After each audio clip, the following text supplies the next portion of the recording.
Cécile et Renaud viennent de se séparer. C'est Cécile qui a provoqué la rupture, mais surtout pour le faire réagir. En fait, elle est encore amoureuse et Cécile, elle vient nous consulter pour savoir si cette relation a encore une chance de fonctionner. Bonjour à tous, nous allons travailler le tarot de Marseille et faire quelques tirages en croix sur cette situation. L'idée, c'est de vous montrer comment vous pouvez travailler avec n'importe quel support.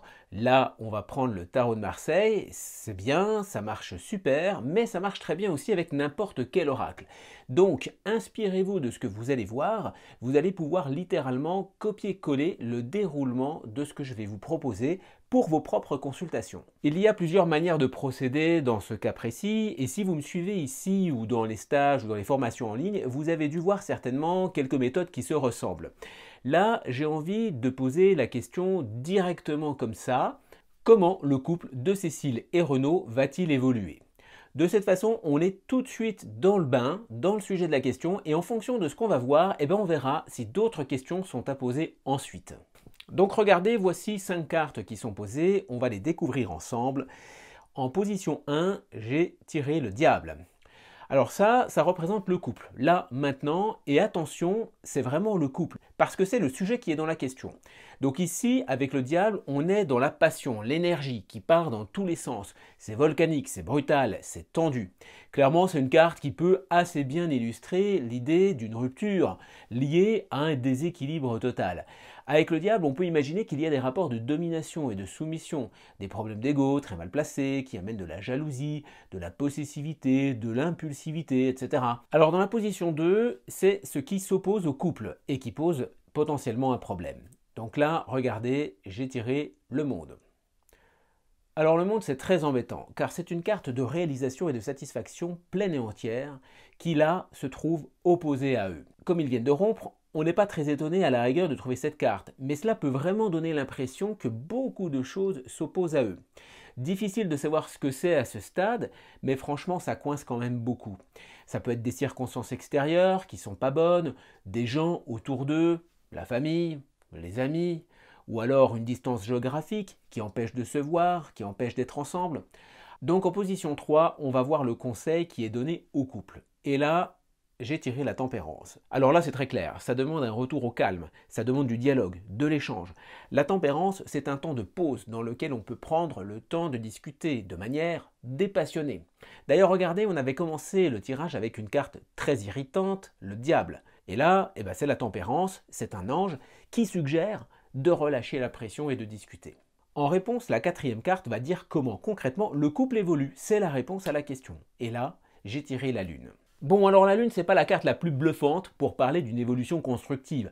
Clairement, je vous le dis, j'aurais préféré tirer le soleil pour amener une idée de retrouvailles. Mais là, non, c'est l'astre de la nuit. C'est le marécage dans lequel tout un tas de plantes mortes se décomposent dans l'eau, mais dans lequel évidemment bien sûr d'autres plantes poussent et puisent leur énergie pour croître et se développer.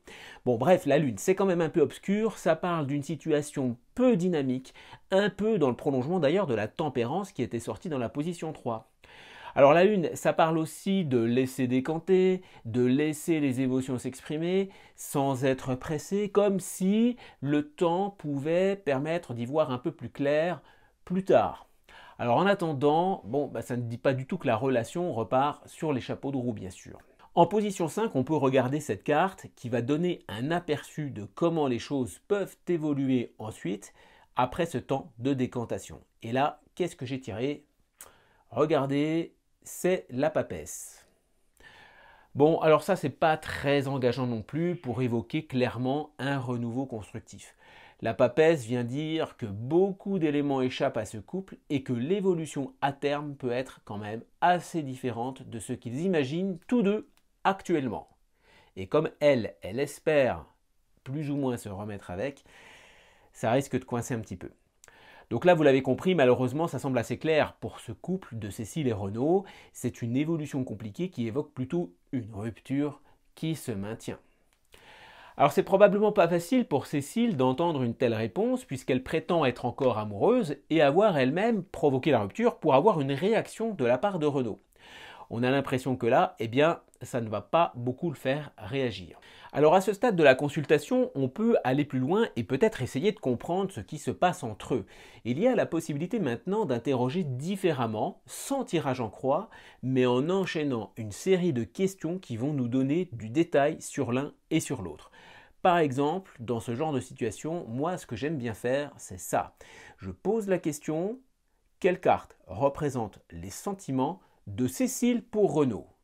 Et juste à côté, je tire une seconde carte qui représente l'inverse, c'est-à-dire les sentiments de Renaud pour Cécile. Alors pour la première question, j'ai tiré le soleil, et puis pour la seconde, je tire le diable. Alors ce sont deux cartes très fortes qui permettent de voir que les sentiments de Cécile sont puissants, ils sont nobles, ils sont chauds. Voilà, ça c'est le soleil qui dit ça. Et de l'autre côté, les sentiments de Renaud sont puissants aussi, mais ils sont beaucoup plus dans la passion que dans la noblesse du cœur que pourrait indiquer le soleil par exemple. Ça signifie peut-être par exemple que Renaud, il est plus instinctif qu'elle, il est plus physique, il est plus sexuel peut-être aussi, mais aussi d'ailleurs, à cause de ça, peut-être un peu possessif, dominateur, un peu jaloux, ça c'est le diable qui le dit. Et peut-être que ça contribue à le rendre difficile à vivre pour Cécile. Mais regardez, on enchaîne tout de suite avec une deuxième question. Comment est Renaud pour Cécile? Et immédiatement l'inverse. Comment Cécile est pour Renaud? Là, vous l'avez compris, le but c'est de comprendre ce qu'ils sont l'un pour l'autre.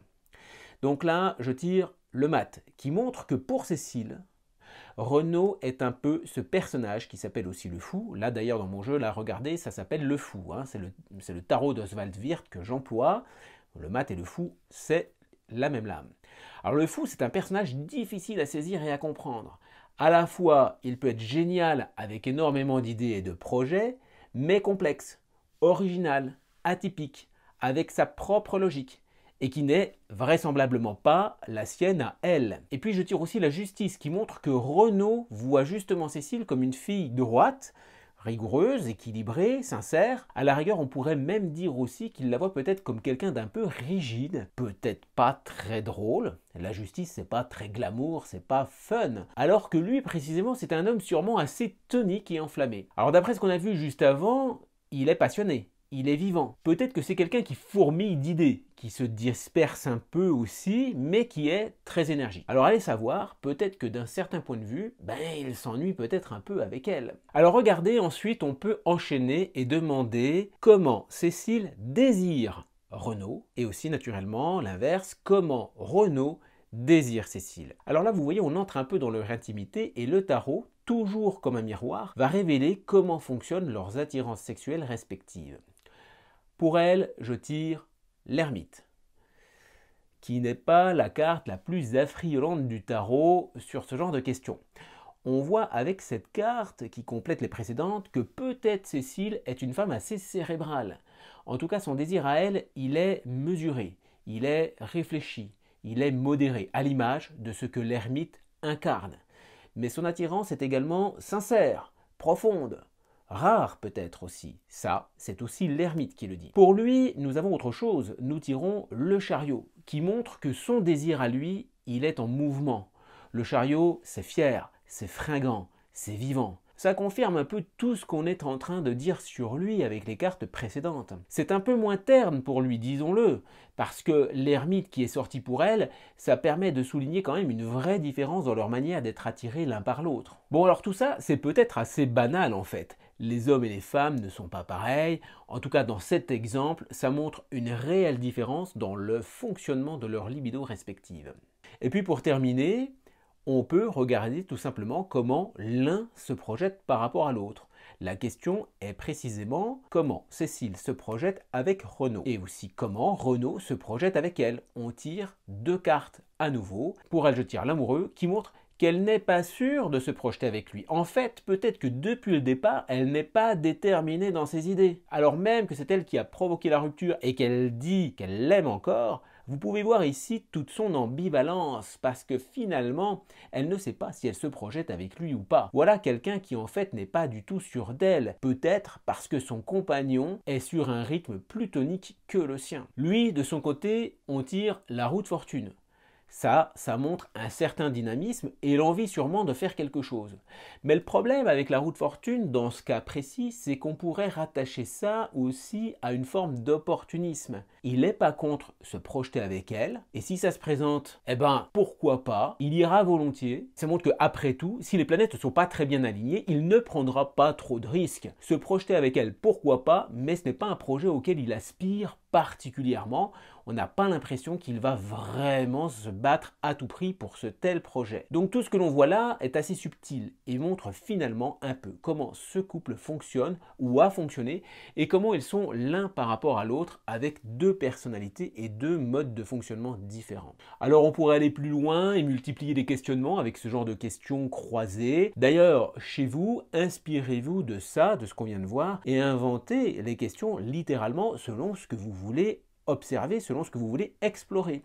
Si vos questions sont bien tournées, vous verrez que en ne posant à chaque fois qu'une carte ou deux, vous direz grâce à l'enchaînement des réponses beaucoup plus de choses justes et subtiles. Bon là, dans notre exemple, on va s'arrêter. On a bien compris que c'est un peu compliqué, qu'ils ont des manières d'être assez différentes, qu'il y a une certaine attirance réciproque, c'est vrai, mais un mode de fonctionnement différent qui les éloigne. Lui, il est passionné, elle a vraisemblablement besoin de sécurité, et bien qu'elle soit attirée par lui, elle ne trouve pas quelqu'un qui la rassure totalement. Il est original, un peu fantasque, avec un fort caractère, il tient à elle, mais en même temps, il n'est pas vraiment certain de se projeter. Donc cette rupture, on a bien l'impression qu'elle ne va pas provoquer un élan particulièrement fort de lui vers elle, il va la laisser aller dans sa vie. Voilà, si vous avez le sentiment d'avoir appris quelque chose avec cette étude, eh bien dites-le et partagez cette vidéo avec les personnes qui, comme vous, sont intéressées par le tarot de Marseille ou par tous les oracles avec lesquels on peut travailler en art divinatoire. Abonnez-vous si tous ces sujets vous intéressent, pas mal d'autres vidéos vont sortir et notamment très bientôt la présentation d'une formule d'initiation à la voyance et aux arts divinatoires qui sera gratuite et qui se déroulera exclusivement par email. En gros, pour en dire deux mots, ça va durer une semaine. Pendant 7 jours, vous allez recevoir un email par jour contenant à chaque fois un exercice de voyance à faire pour le lendemain. Et donc, le lendemain, vous recevez le feedback de l'exercice de la veille et aussi un nouvel exercice. Et vous l'avez compris, on enchaîne comme ça jour après jour pendant une semaine. Pour chaque entraînement, il y aura des conseils à suivre, des idées à découvrir et puis aussi sûrement quelques surprises. Cette initiation, elle sera ouverte à toutes les personnes qui veulent travailler sur ces compétences-là depuis chez elles en faisant sur une semaine, chaque jour, un exercice d'entraînement. Alors j'en reparlerai, vous verrez, je pense que ça vous intéressera si vous avez regardé cette vidéo jusqu'au bout. Ça n'existe nulle part ailleurs et en attendant que ça sorte, eh bien vous pouvez vous préinscrire tout de suite en laissant votre adresse email et votre prénom, en suivant le lien là, ou alors dans la description si rien ne s'affiche selon la plateforme sur laquelle vous regardez cette vidéo. Vous pouvez donc vous préinscrire et vous serez notifié dès que cette initiation sera en place. En attendant de vous revoir très vite, eh bien portez-vous bien et amusez-vous bien avec le tarot. À bientôt!